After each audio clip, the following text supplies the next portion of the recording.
ஒரு பண்டிதர் இருந்தாராம். அவர் ராமாயணம், மகாபாரதம், புராணங்கள்லாம் ரொம்ப நல்லா பேசக்கூடியவர் மேடையில்.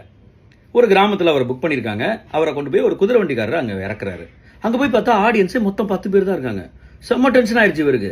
என்னடா நம்ம பேச்சு கேட்க மொத்தம் 10 தான் ஆடியன்ஸா, நான் கிளம்புறேன் அப்படின்னு சொல்லி கிளம்புறாரு. ஊர்க்காரங்களும் கன்வின்ஸ் பண்ணி பார்க்குறாங்க, முடியல. அந்த குதிரை வண்டியில் ஏறுறாரு. அப்போ குதிரை வண்டிக்காரர் சொல்கிறான், ஐயா நான் ஒன்று சொல்கிறேன், கொஞ்சம் கேட்குறீங்களா அப்படின்றான். சொல்லுப்பா அப்படிங்கிறாரு. இல்லைங்கய்யா, நான் ஒரு சாதாரண குதிரை வண்டிக்காரன்.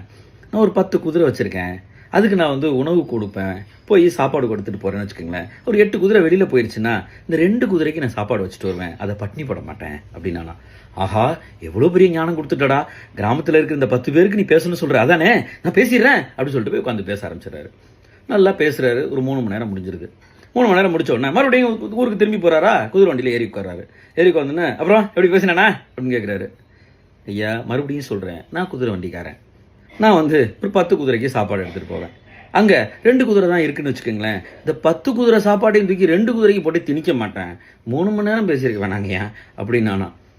நம்ம இப்படித்தான் எந்த நேரத்தில் எவ்வளவு நேரம் யார்கிட்ட ஆடியன்ஸுக்கு ஏற்ற மாதிரி பேசுறது நமக்கு தெரியல. சாதாரண கம்யூனிகேஷனே நம்ம அப்படி தான் வச்சுக்கிறோம். அதை கொஞ்சம் ஜாக்கிரதையாக வச்சுக்கலாம்.